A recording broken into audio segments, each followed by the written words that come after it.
আসসালামু আলাইকুম। আশা করি সবাই ভালো আছেন। শুরুতেই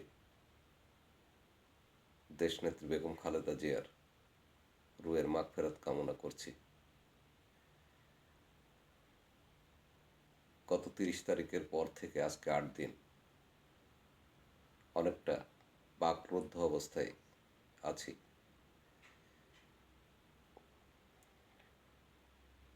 কিছু বলবো বা বলার মতো অবস্থা ছিল না।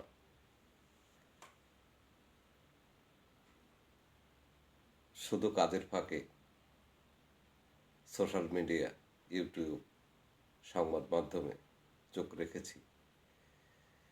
দেশের সার্বিক অবস্থা বোঝার চেষ্টা করেছি।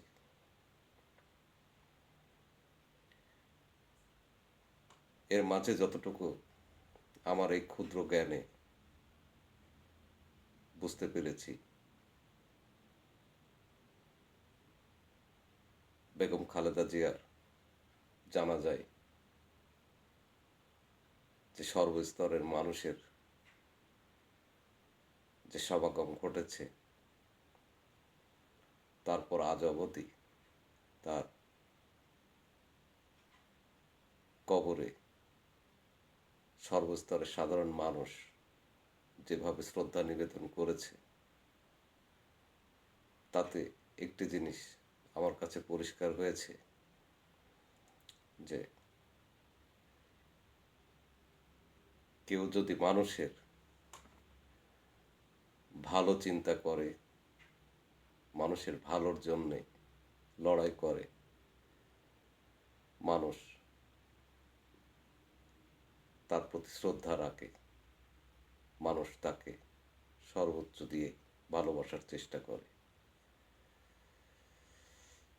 তো গত ৮ দিনে বেগম খালেদা জিয়ার মৃত্যুর পরে একটি জিনিস আমার কাছে মনে হয়েছে যে তার মৃত্যুর মধ্যে দিয়ে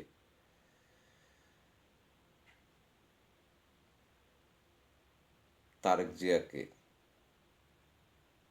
বাংলাদেশ দিয়ে গেছে। অর্থাৎ বেগম খালেদা জিয়ার মৃত্যুর মধ্যে দিয়ে তিনি বাংলাদেশকে তারেক জিয়ার হাতে দিয়ে গেছে। তারেক জিয়া এই বাংলাদেশকে শহীদ প্রেসিডেন্ট জিয়াউর রহমান এবং খালেদা জিয়ার দৃষ্টিভঙ্গি নিয়ে এই বাংলাদেশকে যেন বুকে আঁকড়ে ধরতে পারে, বুকে আগলে রাখতে পারে, সেই আকাঙ্ক্ষা নিয়েই দেশনেত্রী পরকালে পাড়ি জমিয়েছেন।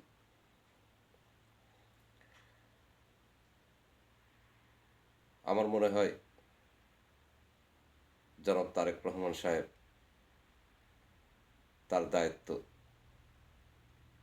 আজ অবধি অত্যন্ত দক্ষতার সাথে পালন করে যাচ্ছেন। এর মাঝে কিছু সমালোচনা,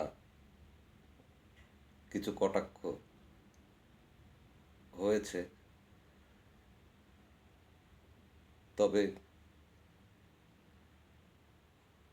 সমালোচনা না থাকলে ভুল সাধারণত চোখে ধরা পড়ে না।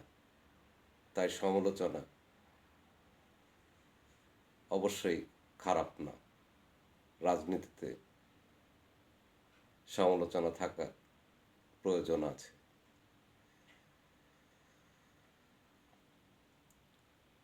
তারেক জিয়ার আগামীর কর্মকাণ্ড যদি সত্যিকারের জনহিতকর, জনকল্যাণ এবং জনগণের অধিকার নিয়ে এগিয়ে যেতে হয়, তাহলে স্পষ্ট একটি পরিকল্পনা নিয়েই এগিয়ে যেতে হবে। আমার মনে হয় তার সে পুরো পরিকল্পনা সামনে নিয়েই তিনি এগিয়ে যাচ্ছেন।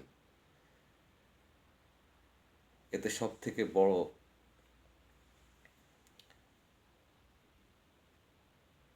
যে রোল থাকা দরকার সেটা মনে হয় তার সংগঠন জাতীয়তাবাদী দলের হচ্ছে সব থেকে বড় রোল এবং সহযোগিতা প্রয়োজন। একাধারে জাতীয়তাবাদী দলকে সুশৃঙ্খল, সুসংগঠিত এবং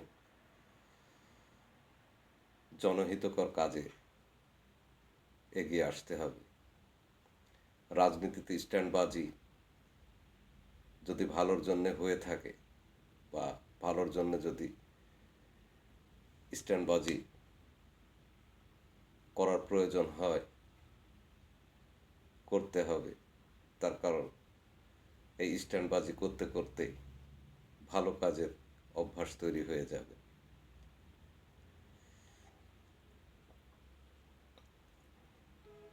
যাই হোক,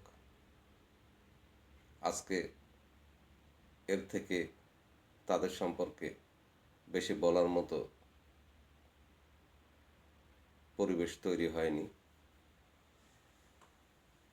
এখন কিছুটা আমাদের অঞ্চল নিয়ে কথা বলা যেতে পারে। আমার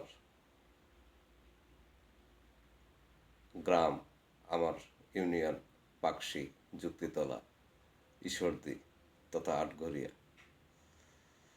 হাবিবুর রহমান হাবিব সাহেব শারীরিকভাবে অসুস্থ আছে। রাব্বুল আলামিন তাকে দ্রুত সুস্থতা দান করুক। তিনি দ্রুত আবার সাধারণ মানুষের মাঝে ফিরে আসুক, ঈশ্বরদী আটঘরিয়াবাসীর মাঝে ফিরে আসুক। সে আবার ঈশ্বরদী আটঘরিয়ার মানুষের পাশে তার রাজনৈতিক কর্মচাঞ্চল্যতা ফিরে আসুক, এই দোয়া রাব্বুল আলামিনের নিকটে করি। এখন যেটি আলোচ্য বিষয় সেটি হচ্ছে যে এখনো কিছু স্বতন্ত্র প্রার্থী রয়েছে, তারা জাতীয়তাবাদী দলের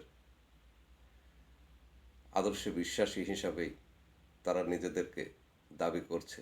তবে সেই দাবিটা কতটা যৌক্তিক সেটা জাতীয়তাবাদী দলের সর্বোচ্চ ফোরাম থেকে তাকে নমিনেশনের বিরোধিতা করাটাকে কতটা তাদের দাবি যুক্তিসঙ্গত সে জায়গায় প্রশ্ন থেকে যায়।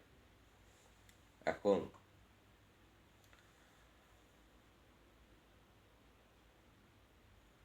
হাবিবুর রহমান হাবিব সাহেবকে জয়যুক্ত করতে যদি গত দিনের উদাহরণ টেনে বাধা সৃষ্টি করা হয়, তবে সেটা অবশ্যই জাতীয়তাবাদী দলকে জুলাই অভ্যুত্থানের পরে এটাকে ভালো চোখে দেখার কোনো সুযোগ নেই।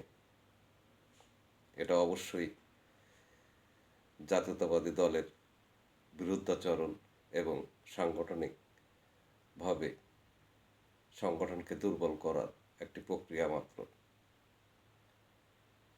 তাই এখনো সবাই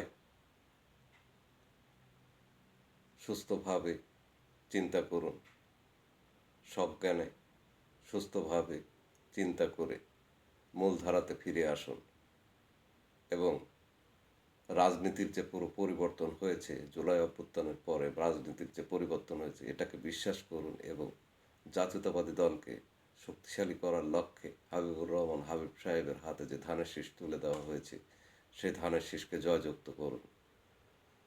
এর বিকল্প আর কোনো অপশন জাতীয়তাবাদী দলের হাতে নেই। একটি ভালো রাষ্ট্র, একটি সুশৃঙ্খল রাষ্ট্র, একটি সুসংগঠিত সংগঠন এবং একটি আদর্শিক সংগঠন হিসাবে সেখানকার নেতা এবং কর্মী হিসাবে নিজেদের প্রমাণ করার স্বার্থে হলেও বর্তমানে সবাই কাঁধে কাঁধ মিলিয়ে জাতীয়তাবাদী দলকে জয়যুক্ত করুন। সবাই ভালো থাকুন, সুস্থ থাকুন। আল্লাহ হাফেজ।